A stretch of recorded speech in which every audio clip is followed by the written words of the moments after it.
Hi everyone, and thanks once again for joining us for another chapter of Our Veterans and Their Story.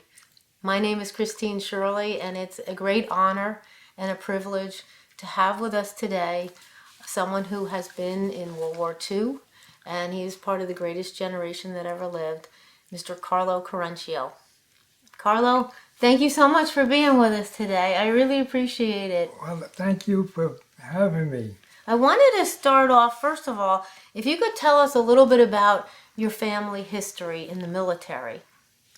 Okay, my father was a military man in 1915. And I think this is a picture of him, right?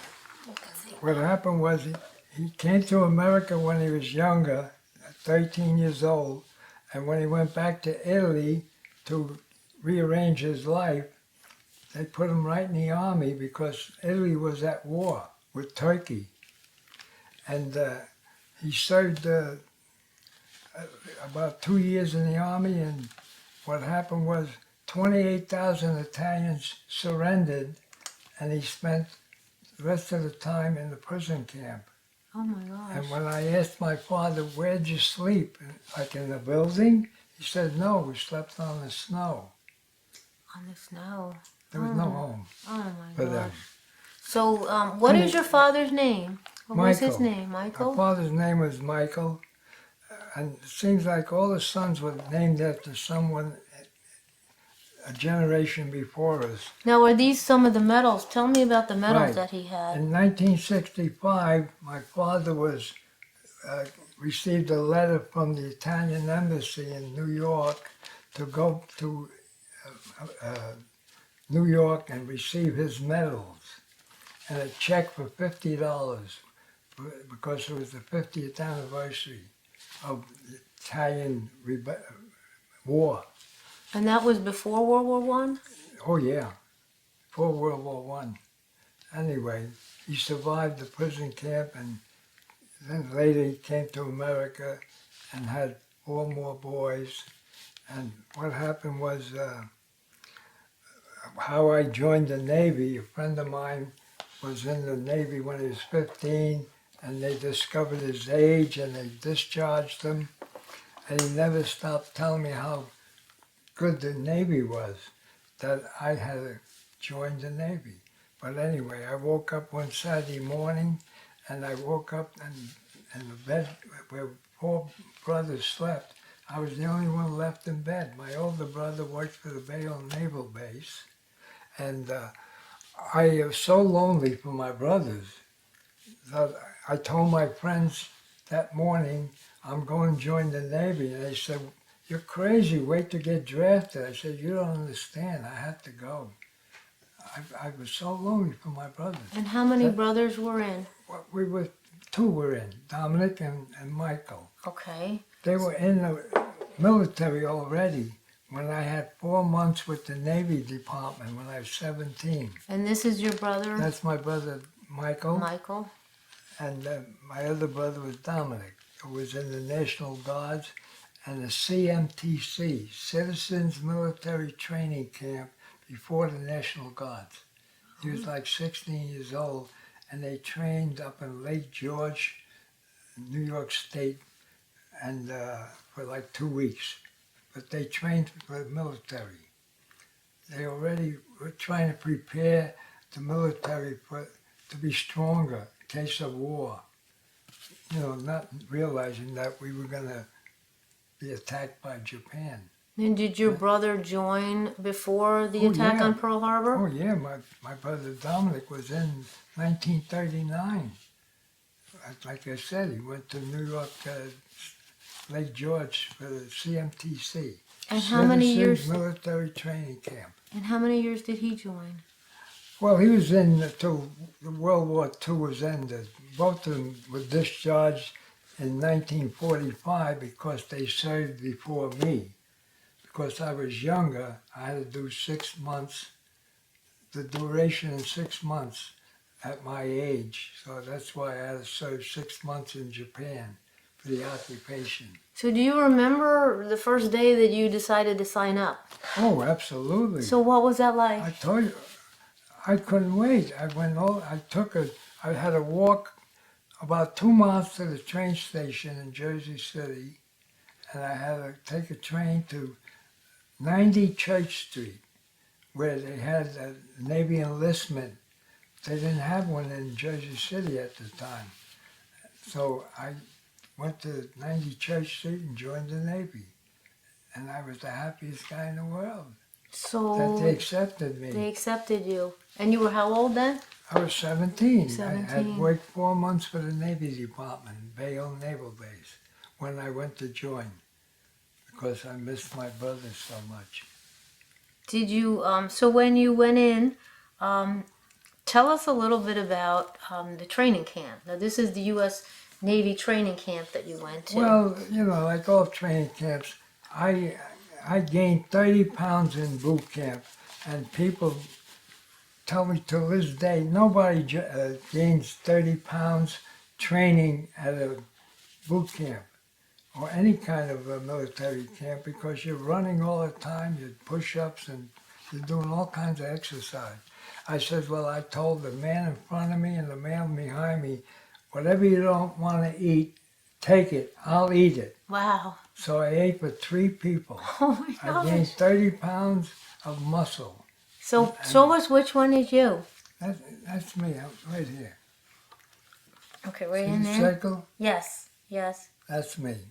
4th row from the 3rd up and 4th over. And I'd like to know how many of those people are left. These are friends of mine that they weren't serving with me or but I met them, they came from Jersey City, and they were all like Navy men. And what years did you serve? Well, that says 1944. I joined in 43 because I was 17 years old.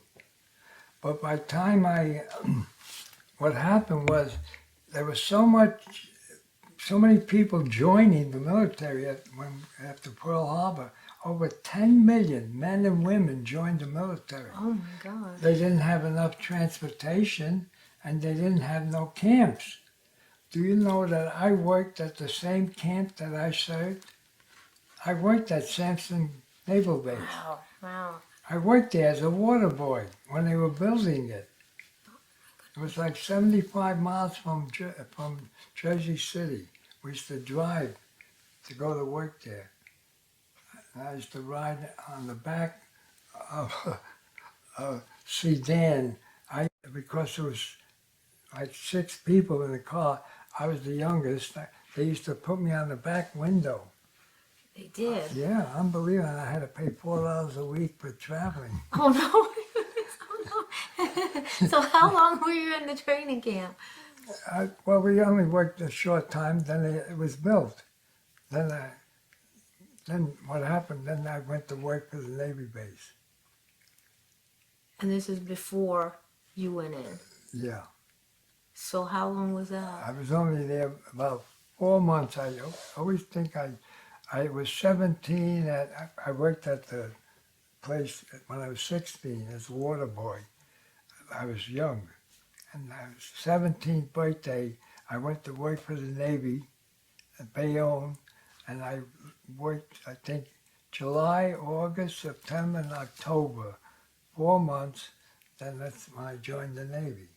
So it had to be 1943, but they had me, because they didn't call me. I was home almost a year because of transportation and no camps. So I was home. I was in the Navy, but I was home Oh.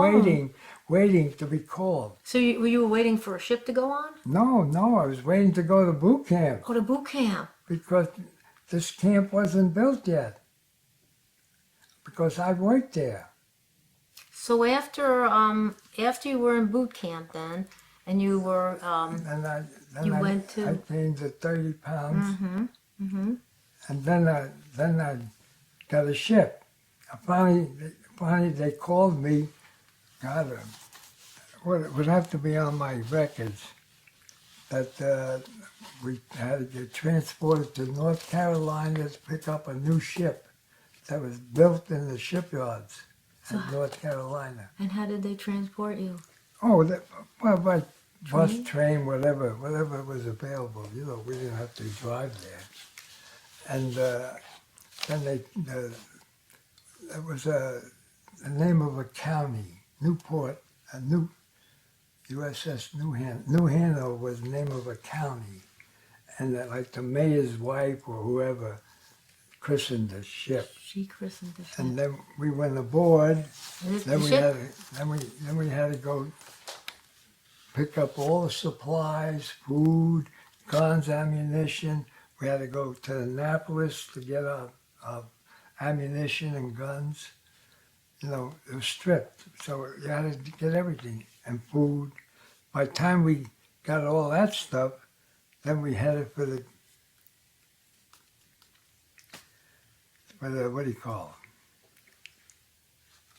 it? Oh boy, what's the name of it? The Panama Canal. Okay, the Panama Canal. So Well, when you were aboard the ship, what was your title? What? seaman. You were a We seaman. were seamen. Okay. Mostly seamen. You know, anybody that was an officer went to Annapolis or whatever. And what was your job on the Well, ship? my job, I was on a gun. I was part of a gun crew, 5 men, but most of the day I did what all the other sailors did. We scrubbed the floors, the deck, or we painted the ship when it needed the painting. You know, it was still new. But I was on a 5-inch gun. And before we left for the Panama Canal, we had to go to Virginia to practice firing this gun. We were new on it. And we were there with a crew of English sailors from England. They came to America just to learn how to fire our guns because they were serving on American ships at the time. We donated so many ships to England because they didn't have them. And so that's what happened. What happened was when we fired the guns, I was the hot shellman. I think I wrote that down. I'm the guy that catches the shell and throws it overboard because Oh my gosh. because they accumulate so fast. These are big shells. They're like How this could you big. lift something that large? No, they're empty. The projectile is fired, and then the shell rejects out the back of the gun, but it's red hot. And you catch it, you got asbestos gloves up to here, and you catch it, or you're not supposed to even catch it. You're supposed to just hit it so it goes away from the crew, So it's over overboard. the side, most of the time, because if they accumulate on the deck, it don't take long to interfere with people that have to walk around, whatever, officers. Anyway, so what happened was I raised the shell about 6 inches from my nose, and I burned the skin off Oh my nose. no! Oh no! So I had to go. Oh no! So I had to go to the dispensary in Virginia to have a patch put on. Oh my gosh! When I came back, all the English sailors were laughing at me. Oh no! Oh, that must have hurt. But that was one of my jobs on the ship, being part of the gun crew, because we only have one big gun, 5-inch. The rest were 20s and 40s. But we carried a lot of boats. We had 26 landing craft, from the smallest to the LCT.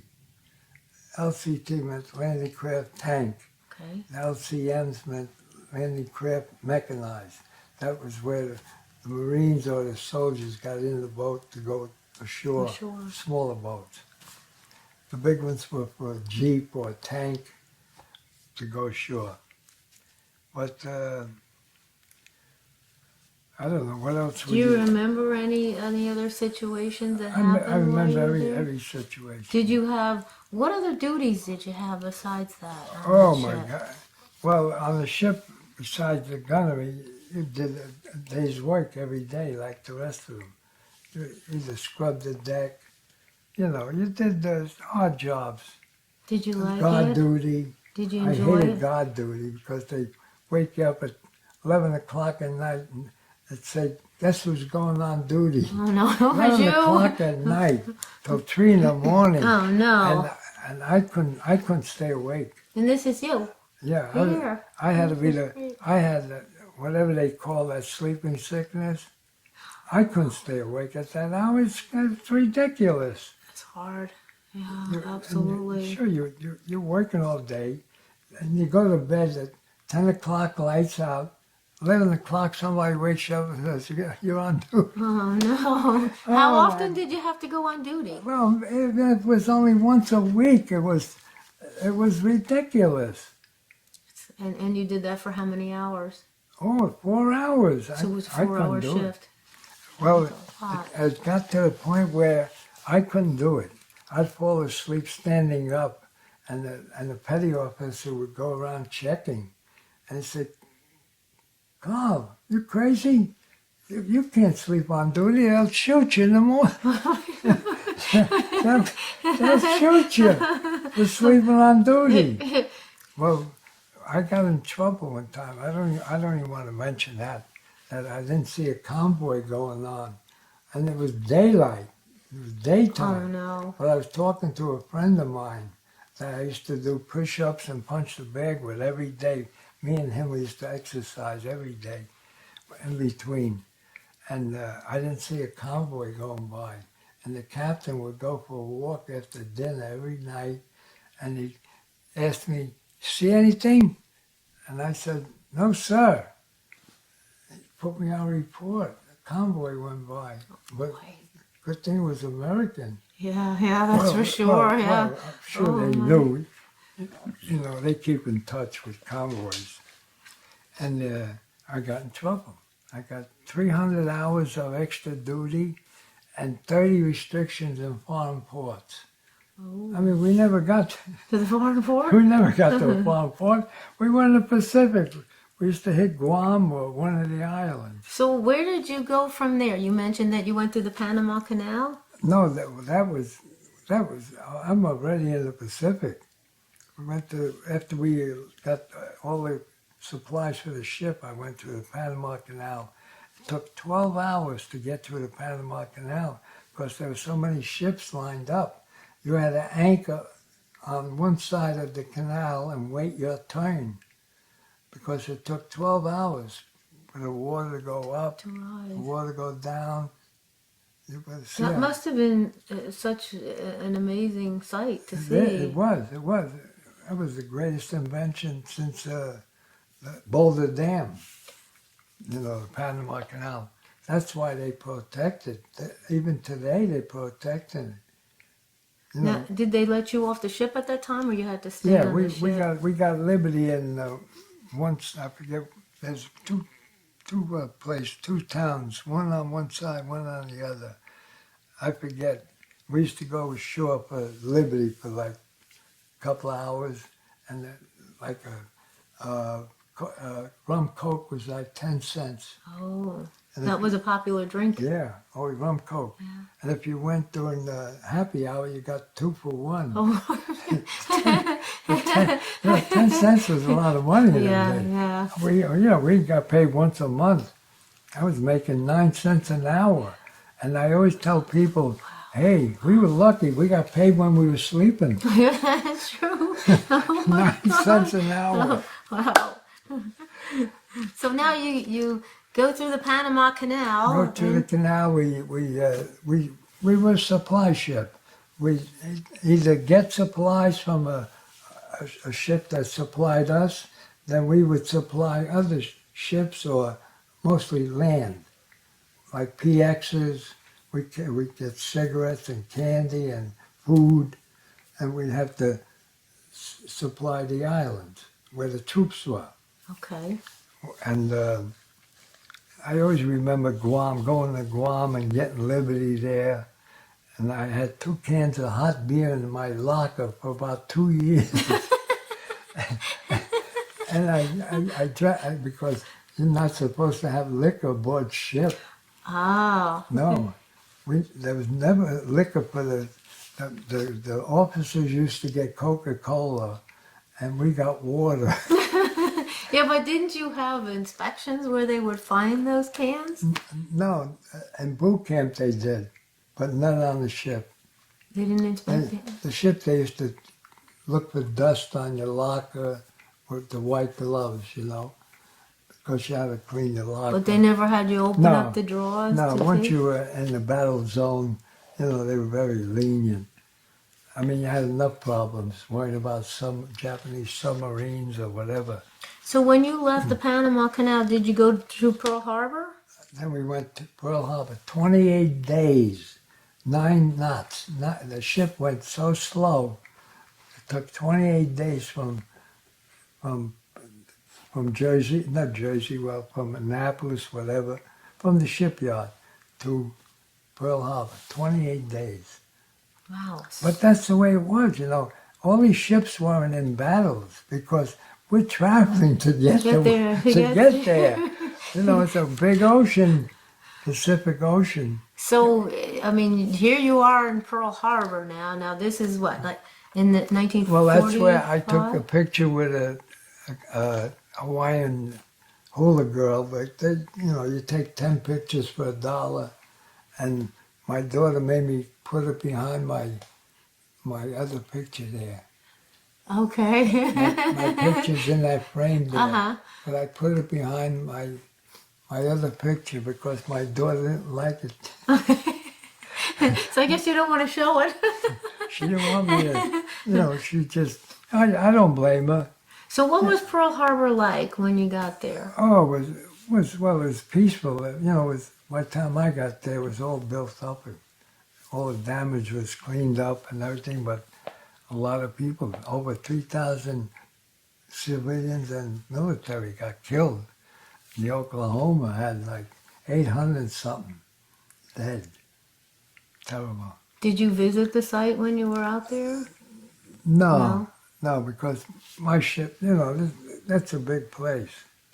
And we were tied up or anchored somewhere temporarily. So did you get liberty there, or did you have duty Yeah, there? yeah, we got liberty because I remember going on the beach with a couple of buddies and renting a surfboard. We took pictures with a Oh, that must surfboard, have I been think. nice. But I don't remember where the hell the pictures are. You didn't I run probably in. got them in one of my folders inside. I got a lot of pictures from my youth and everything.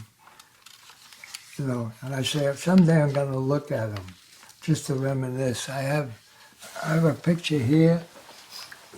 I have to get it because it's the closest friend I ever had.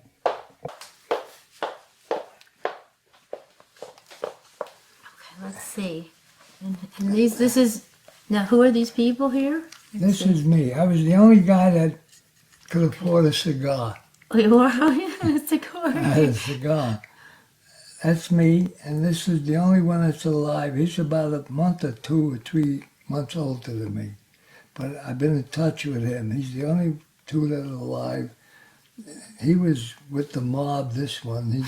He got hit by the mob. Where was this picture taken? Jersey City. This is in Jersey City. Yeah. And that's where you grew up. In This was Jersey behind City. a candy store where we used to hang out. Wow. And this was my best friend. He died on my birthday, 209. Oh, I'm so July sorry. 6th. This is your best friend here. Yeah, Yeah. right there. Aw. Dapper Dan. And he had 9 sisters and brothers. They were poorer than us, and he would bring me out a slice of bread about that big with peanut butter on. Wow.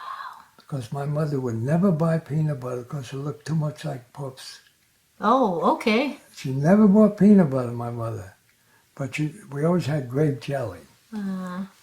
So let's get back to the assignment that you had after you left Pearl Harbor. So when you left Pearl Harbor, We probably went to Guam first because it was one of the islands that was taken. By the time I got there, it was like 1944, okay. late 44, 45, probably 45. Because when I went to Frisco, after we went to the Pacific, we would go to Frisco for repairs. whenever you had repairs, you had to go to Pearl Harbor. But Pearl Harbor had so many ships that were being repaired from battle damage or just old age, just wear, that we had to go all the way back to Frisco, another 28 Wow, days, wow. then 28 Wow. back, so you weren't in the battle, you were just moving back and forth. And I'll never forget, we got to Frisco when the war in Germany ended, 1945. We were in Frisco for VE Day. It was amazing, and they celebrated the whole town.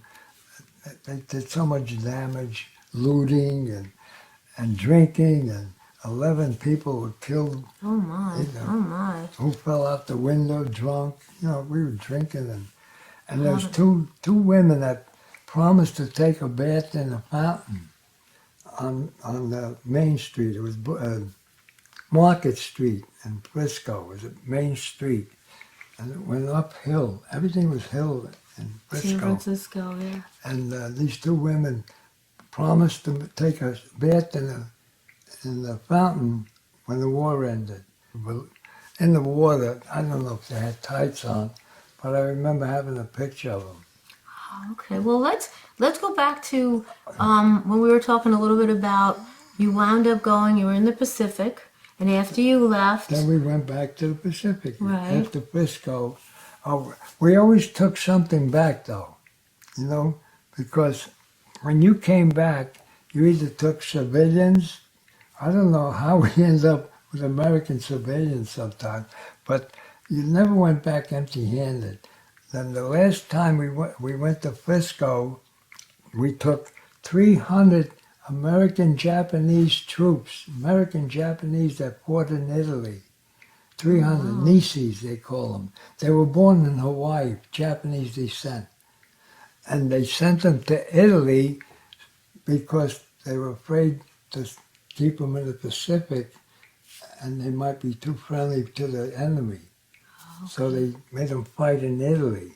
They made 2 movies of them. I know I've seen both of them.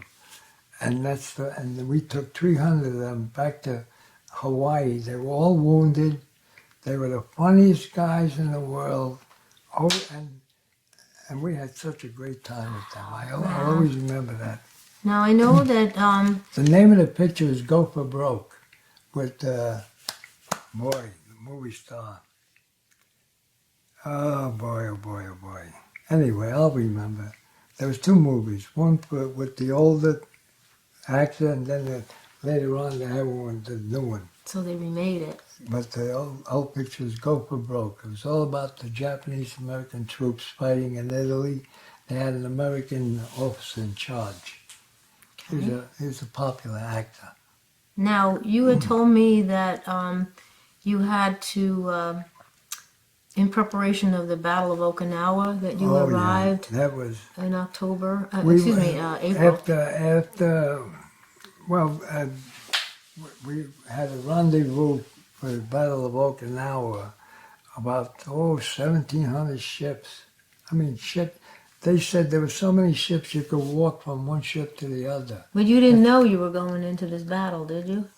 Oh yeah, You did? Yeah, we know. You did Sure, know? we knew about it. You always had information while you were in that convoy.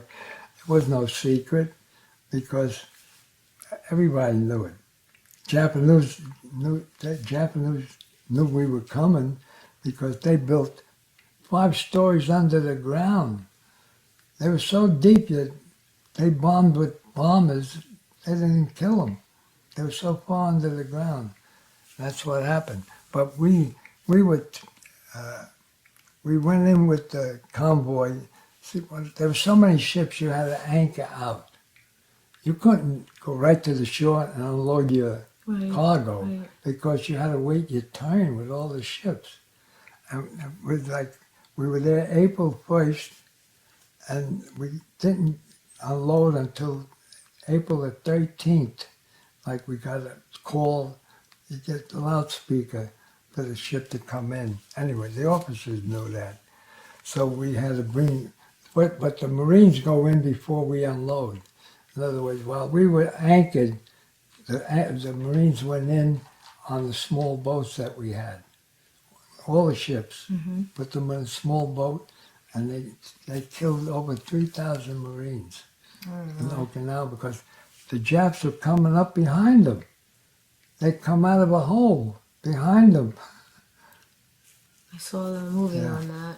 I saw that. There's over 3,000 Marines killed. And what was it like when you were on the ship with all this going on? Well, 80 almost 8,400 sailors died. More sailors died at Okinawa than all the battles put together. 26 ships were sunk, 167 were damaged, 6 aircraft carriers were damaged. One had to be towed to Washington State. They saved it. I think it was the Washington. I'm not sure, but I remember something. But they had to tow it to Washington just to repair it. But the other ones were damaged, but they stayed in the battle. But the suicide planes, you know, if you didn't see it, you wouldn't believe it. But before we got to the invasion of Japan, Right. we would after Okinawa, we rendezvoused again with 2,700 ships. So they were all lined around Okinawa. Yeah. Well, but that after Okinawa, after the Marines took Okinawa, we had to get ready for the invasion of Japan. So we had to rendezvous again. You know, we had to get our supplies, whatever, from whoever. They had hospital ships and everything. But I'll never forget, we were about 300 miles from Japan, and we were in this big circle of ships, and we were doing duty with Thompson machine guns.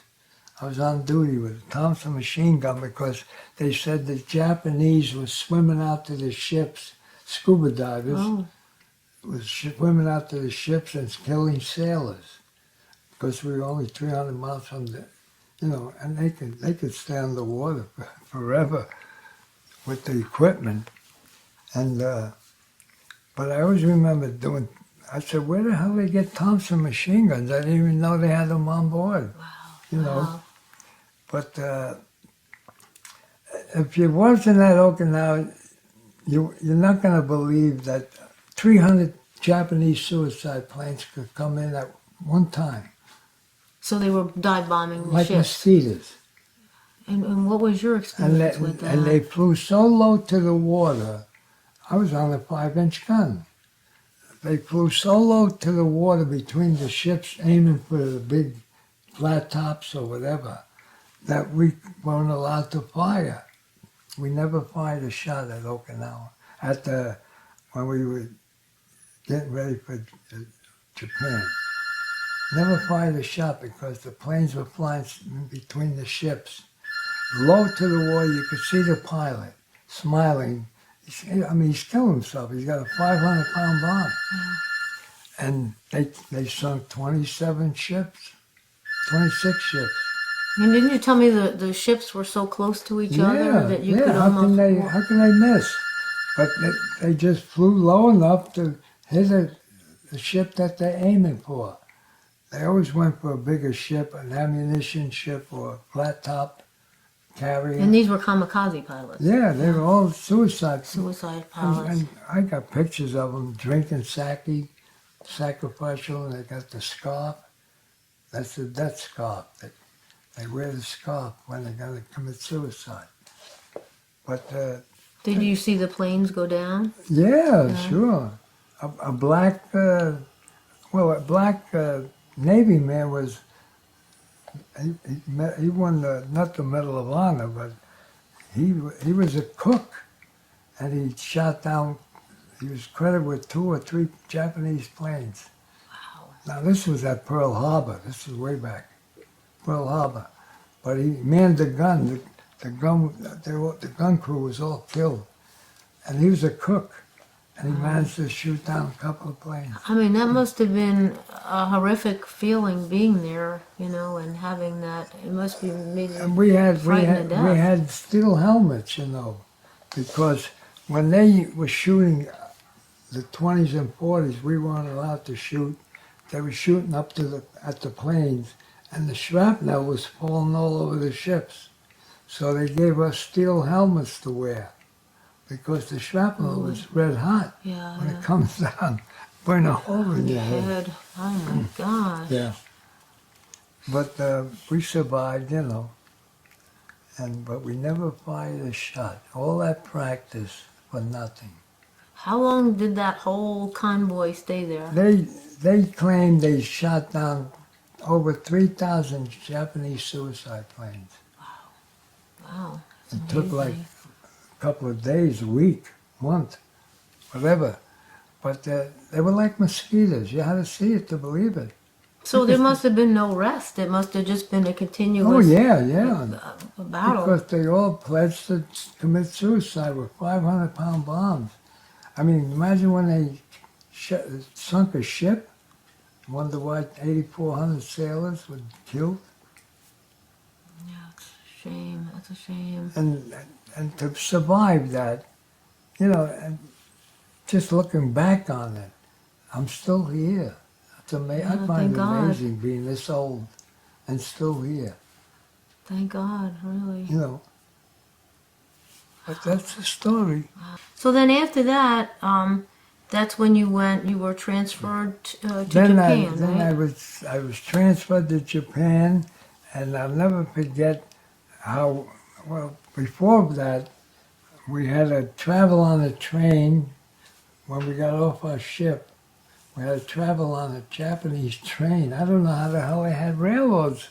I thought they bombed everything, but they put all the stuff together so we'd have travel, you know, for the invasion force. Right. And that's the way they put stuff up the next day, like a railroad. Wow. Because I remember being on a train with Japanese passengers, you know, and I'm all by myself in a Navy uniform. You were by yourself? Yeah. I thought the Navy said you were always supposed to go in twos at least. No, sometimes it was a question of where you were going, when you were going, you know, because every ship came in different times. It could only take so many ships in. The ship had to leave to make room for another ship. Another ship, right. In Sasebo, Japan. That was like New York Harbor. But, you know, after a while, it's full of ships. Ship. Wow.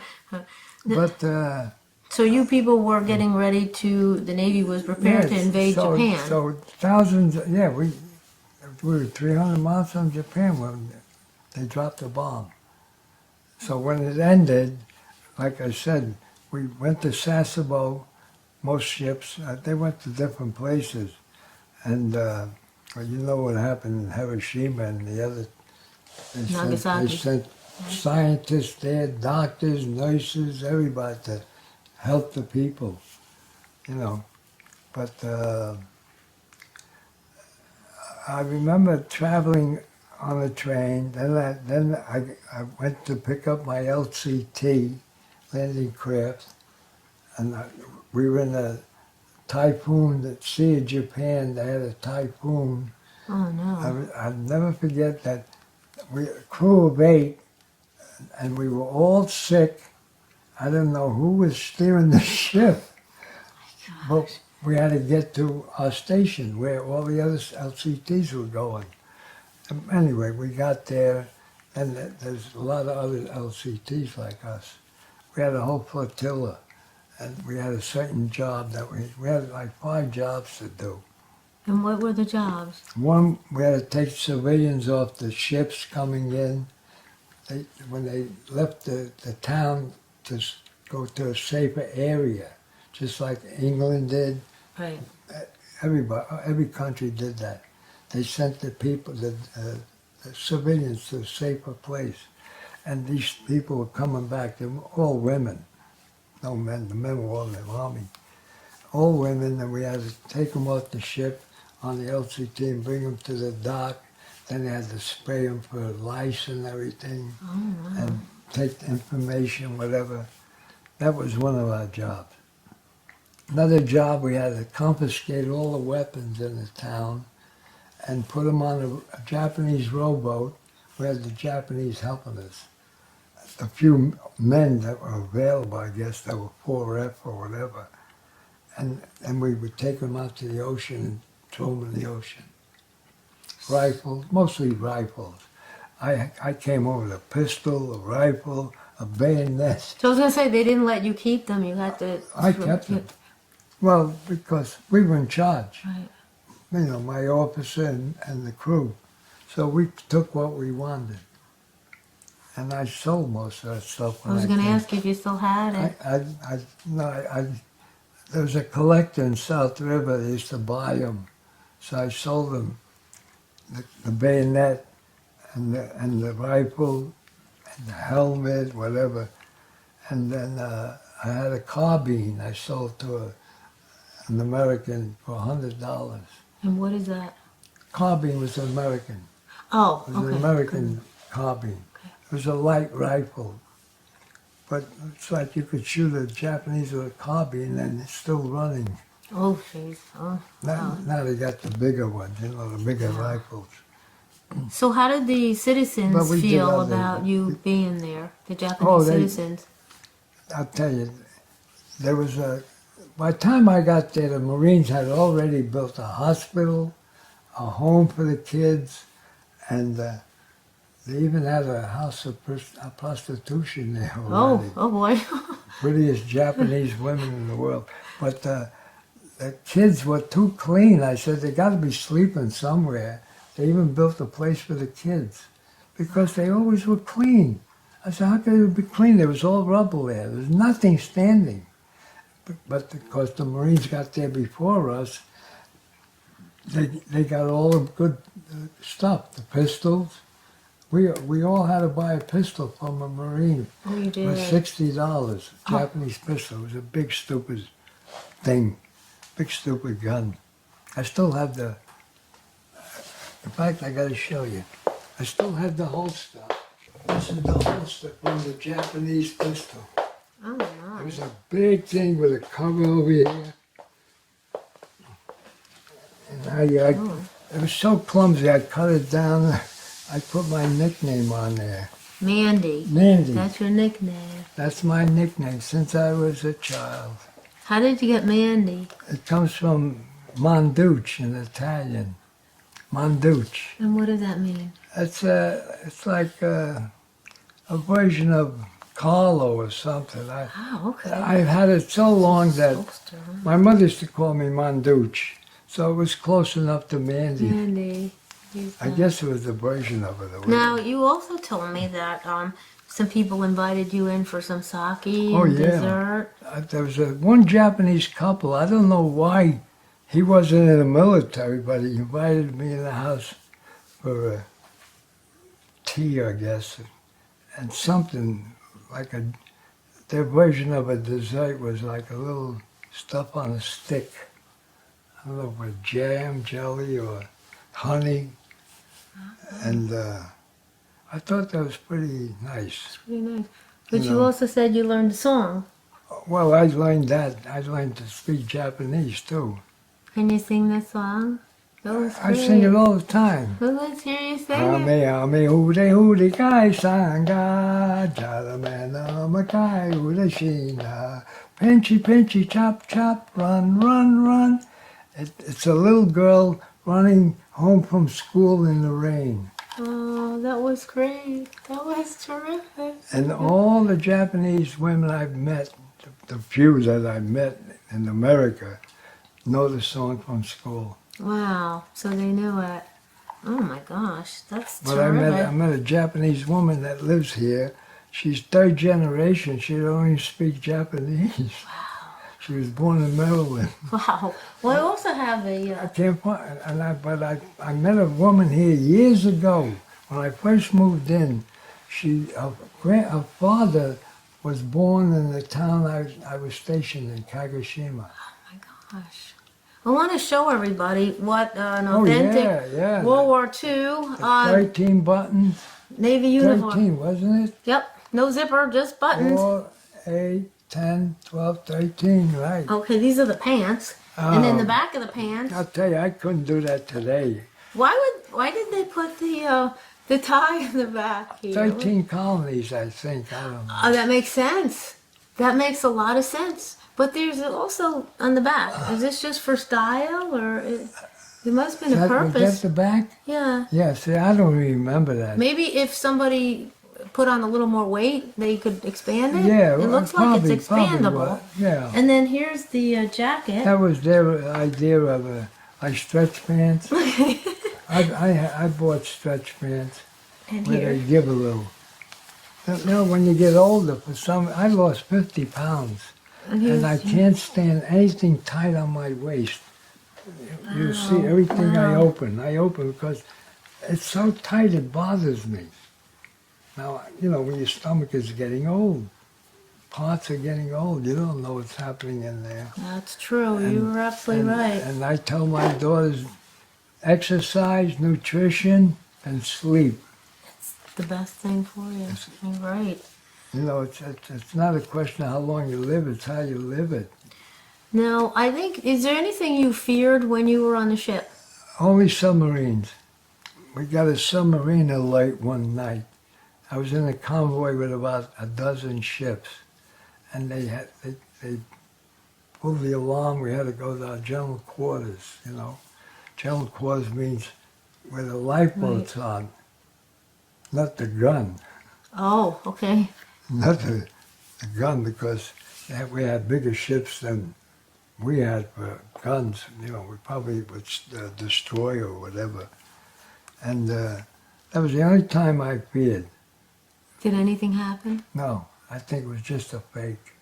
I think it was just an exercise, you know. A false alarm. That's why I always thought that maybe it's a fake, because we had American submarines watching us all the time. That's why we never got torpedoed, you know, because they were ours. So, at the end of the war, what was it like? I mean, tell Oh us. my God, I remember the day like it was yesterday.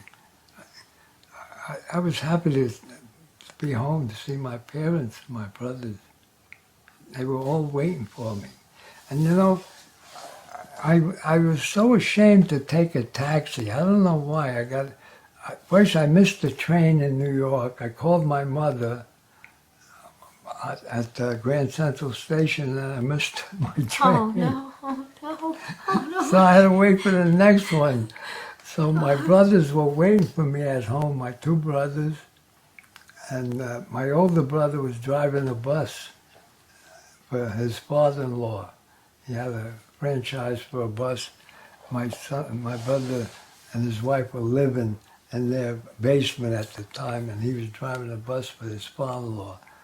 And they wanted to take me to see my older brother. So what happened was, anyway, I went home. I carried the sea bag all the way down from General Square to my house. Oh. I was only 20 years old. And anyway, when I went home, they said, come on, let's go. We're going to see your brother. But don't tell him who you are. Get on a bus and say, does this bus go to Hoboken? Because he always had a problem with sailors in Bayonne. There's so many sailors at Bayonne Naval Base that they always were drunk and they'd get on the bus, you know, give him a hard time. So finally, they told me where to stand, and the bus came, and he opened the door, and I said, does this bus go to Hoboken? And he was ready to get mad at me. I looked up, and it was the greatest hug in the world. That is terrific. And we all came home, three of us. And what was the United States like? What was that like? It was better days, I tell you. But I mean, how was that when the war was over? What went on? What did you see? I mean, we see stories of people grabbing and kissing each other and hugging each other. They were happy. Did you see that? You know, they treated you like royalty, I tell you. Today, They treat me better now than ever. The older you get, I wear this hat. If I tell you, at least 9 or 10 people paid for my bill. No matter where I went, no matter who I was with. I was with my daughter's son-in-law all the time. Sometimes I was alone. Most of the time I was alone. The biggest bill a woman paid for me at the Hightstown shop was $82 food bill. I never had a wagon full that much. You know, I bought a lot of stuff on sale. I always buy 3 or 4, the limit, like 4's allowed, I buy 4. But anyway, this woman insisted. I said, no, I got too much stuff. She gave the girl the card, said, don't take his card. She had an American Express, very elegant dressed. She was with her son. She was youngish, like 50 maybe. And she said, I got to pay for it. I said, why? It's too much. She said, my mother passed away 2 weeks ago, and she wanted to do something patriotic. That was And beautiful. she insisted on paying for my bill. That was the beautiful. biggest one. Wow. I had men pay for it at Costco's, at the ShopRite. Another guy grabs all my stuff, puts it up. I said, what are you doing? That's mine. He said, don't worry about it. Young guy. That's beautiful. And he paid for my bill. Well, you know, I mean, people are so thankful But for I people don't, like you know, you. I always say, I wish they gave it to me when I was poor, when we were kids. I think I couldn't get 2 cents from my mother to pay for I was the president of the class club. I couldn't get 2 cents from my mother to pay for my dues a week. 2 cents. You know what I'm talking about? Yeah. My mother said, are you crazy? That buys an onion, a carrot in them days, a penny. It went a long way then. Carlo, I know you told me you are a resident of South River. For how many years? 35. 35 years. I moved there in 1964, and I left there in 2003. Wow. Okay, great. And did you join any organizations when you were there? I belonged to the American Legion, and I only went to one meeting. But you also told me that you did something with the Imperial Music Hall. Oh yeah, we were big in the music. I was in the chorus. My wife was more like a helper. She would volunteer to work. And I used to work the kitchen also. They used to feed on a certain night of the week. I forget what night. Anyway, I used to work in the kitchen as a second cook. And she used to work the tables. Mm-hmm. And then she stopped running the dances. She was so good at getting people together that it accepted her as somebody that knew what to do. She ran the dances. I helped her, you know. I did the running around. But like I said, we had Halloween dances and New Year's Eve dances. And That was nice. That was we had great. such a great time. We met so many nice people. It's a beautiful place. Mostly Russians, Polish, and Italians. But it was mostly Russian and Polish people. That's great. It was so nice. Now you, when you got out of the service, what type of work did you do when you got out? Well, I bounced around for 5 years. I wasted 5 years trying to make more money, and I made less money. So 5 years later, I was getting married by then. Okay. It was 1951. And my brother-in-law said, why don't you go back to the naval base? Because I worked there, you know, before I joined the Navy. And they said, they're hiring. So I went back to the naval base, and they hired me. The best thing I ever did. Because How long did you work there? I worked 4 months. I worked another 2 years, I think. Not 2 years, 2 years. 22 years, I think. Wow. Approximately, and my military time counted, so I had 24 years of Oh, service. that's wonderful. But I had injuries on the job. I taught cartilage. We used to do a lot of inventory because we used to supply ships and submarine bases and everything with food and everything. Mm-hmm. So that was my job, climbing up high pallets and counting stuff. So we reorder, you know, and I tore my cartilage, and I got surgery in a public health hospital in Staten Island. It was government, and I got out of the Navy. I got retired on it. And then where did you go? And I started, well, you got to do something, so I started working for funeral parlors, not funeral parlors, limousine service. Okay. And the big service was in Perth Amboy. He had like 100 cars, and I had to go to a funeral director every morning in Spring Lake. I had to get up about 4 in the morning, pick up the car at 6, 5 or 6, drive to Spring Lake and do a funeral, then bring the car back, and that was it. We got like $5. Oh boy. But all the guys at my age that retired were doing it just to do something, you know, and it kept us occupied. Then eventually, after about, I'd say 51, oh, it was a while. I was married, 51, 61, 71. I retired from the base, 73. And about 70, by 76, I was driving, and somebody said, why don't you start your own business? I said, what an idea. I said, what do you think I should do? Two young guys told me, Jewish, they were in business. So just get a bunch of cards made and give them out. And that's what I did. I bought my first car, 1976 Cadillac, from a funeral director in Bayonne. Oh, It was nice. advertised, and I was working at the base before that. And it was a brand new car. I bought it, I got it for less than what he wanted. And that was my first car, and I did wakes, weddings, bar mitzvahs, house parties, and cruise ships. I was so busy, I had a yellow page ad in the yellow pages.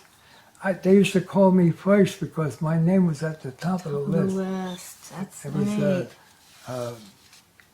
the name of the, oh my God, Cadillac. Trying to remember. The name of the company. I named it after the Cadillac. Oh, you did? So I was at the Nice. top of the list and people would call me. I you. got calls from all kinds of people. Wow.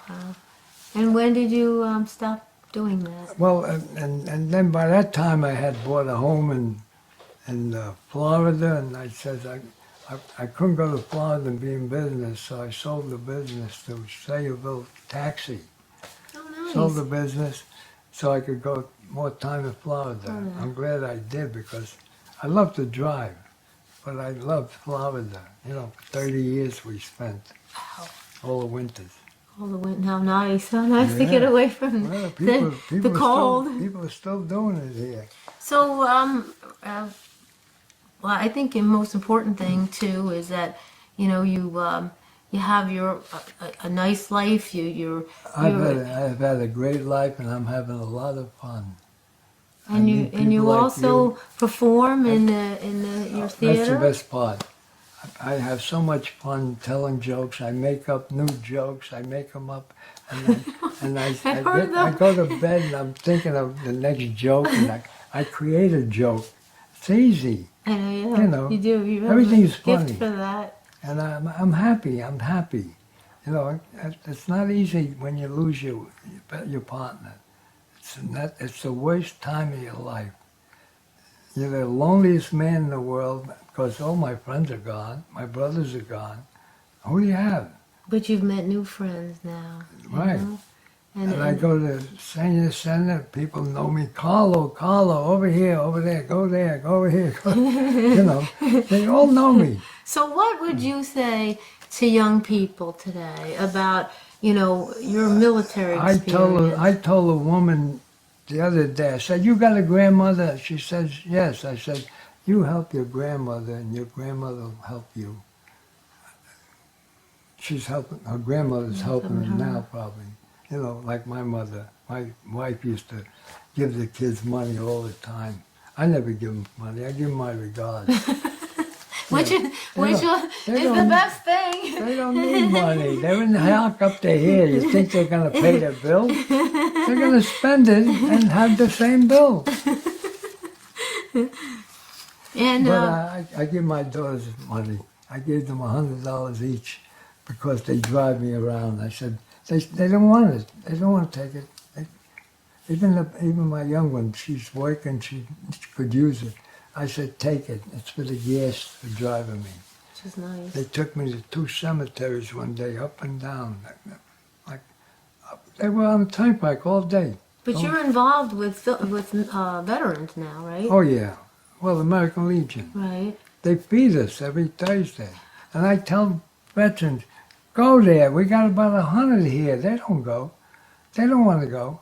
They don't care. But you told me that you really enjoy spending your time getting to know other veterans. Oh, that's the best part of my life is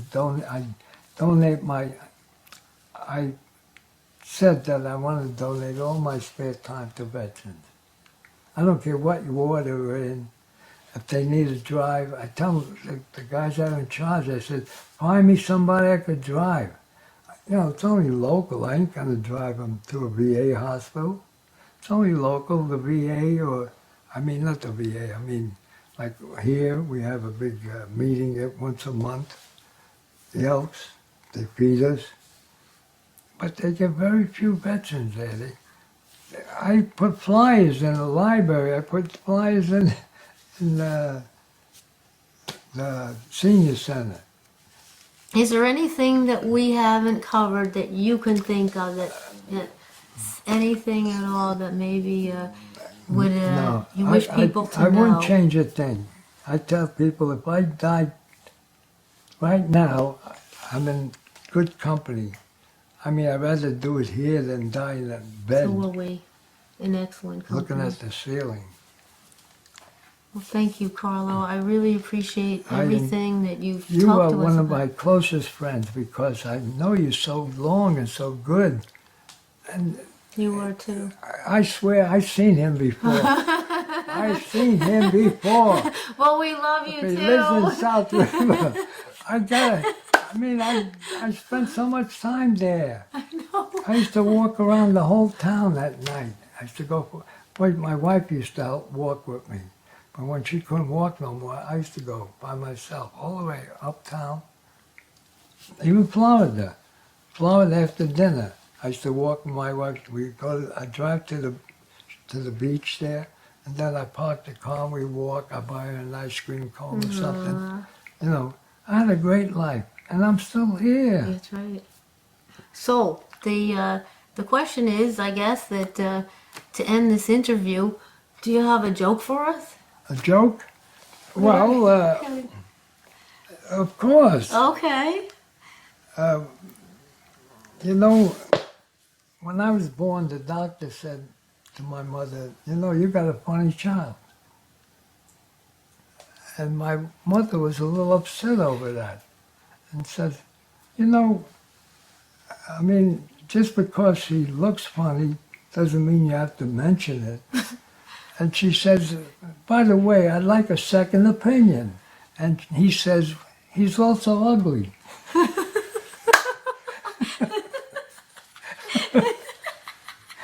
She didn't want it from him.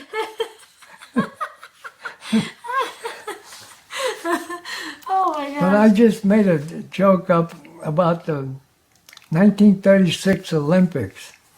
I was picked to be in the Olympics with 2 Americans. One was black, the fastest runner in the world, Jesse Owens. Did you ever hear of him? Yes.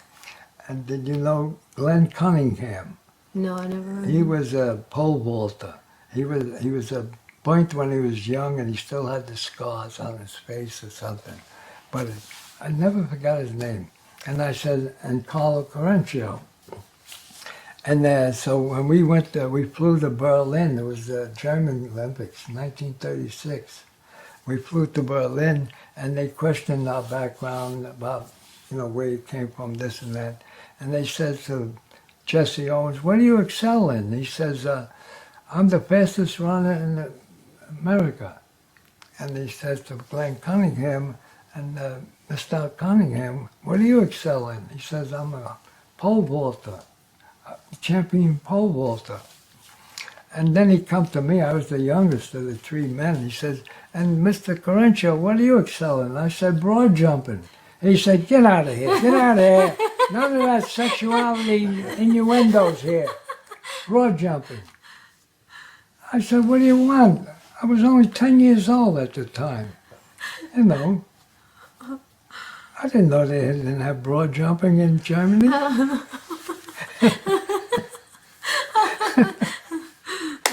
on that note, we would like to say I got a born-again Christian. I got a couple of them that are in the show, and they censor everything I write. And she said, oh, Carl, that's a no-no. Anything I say that's off-key, you know, but the women, they love it. They love it. I tell them, every night I go for a walk and I meet this woman.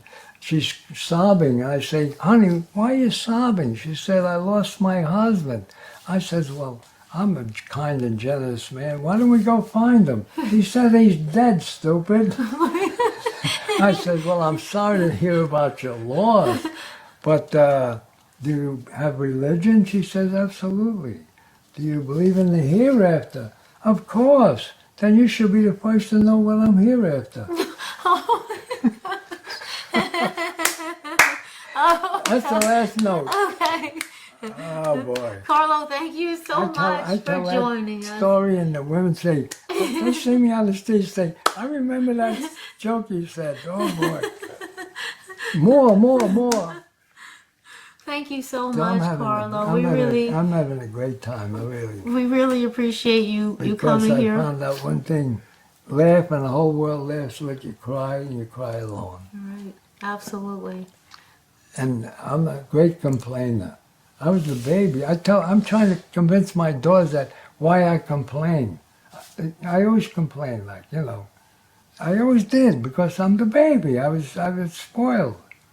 My brothers had to look after me like mother hens. You know, my mother said, don't come home without them, bring them home. My brother had to drag me home. I used to love to play all night. I wouldn't want to go home and eat.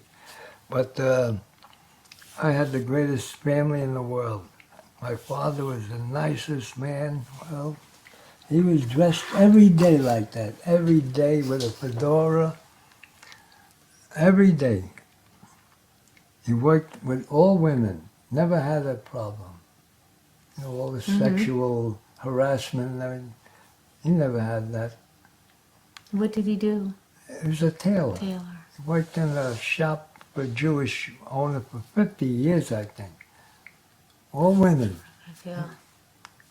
I got a picture of him somewhere with, you wouldn't believe it. He's with all women. You look like your dad. Yeah? Yeah, I think so. Yeah, You see the resemblance. Look at my mother, my God. And they were poor. But they dressed like they had money. It's beautiful. Well, I would like to say thank you, Carlo, again. Thank you. For Thank you. really, God bless you, and thanks so much for being here with us Well, today. you know, I appreciate it. And I tell people that don't bless me. You got to make your own luck. Cheat a lot. we really appreciate you being here. We thank you so much for your service. And I can't believe you got a picture of my ship that I don't even have. And at this point, we're going to say goodnight, and we really say God bless America to all our veterans. And if there are any other veterans that are interested in coming on our show, please get in touch with us because we would love to hear you. And Carlo, thank you once again. God bless you, and thank you for being part of the greatest generation Thank you for and being my here with friend. us. I am. I put a note in the veterans folder. We have a veterans folder here, and I put on there, what do we do about veterans that die that we don't know about? You know, a guy died about a month ago. By the time I found out, he was buried. You're right. Excellent. American Legion, we do a ceremony for the family. If they want us, we go to the funeral, and we do a ceremony, and then we put a poppy on the grave, on the body. It's beautiful. But you know, I said, well, you know, people, they don't come out. I mean, they might be bedridden. But please, We need to should know. they know We who's need a to know. veteran? Check on them. I mean, somebody should do. I'll do it. Well, I'm glad you put that note in. So I got flags in the car. I get flags from my commander. I gave one to a woman. I get soup from women that belong to the church. Mm-hmm. The woman came and I would happen to be home, thank God, and she brought me soup and said, "Is your husband a veteran?" She says, "Yeah, he was a Korean vet." I said, "Here's the American flag. Put it in front of your house. This way, we know who the veteran is." You're absolutely right. You're absolutely right. When my friends died, I gave them a flag. You know, I put a flag after he died. Well, you are a true American. Because- you are a true American. Well, I'm American as apple I pie. know, I know. That's And I don't eat apple wonderful. pie because it's too much sugar. Well, good night, everyone. Okay. All right, take care. Thanks for joining us. And God bless America to all of you.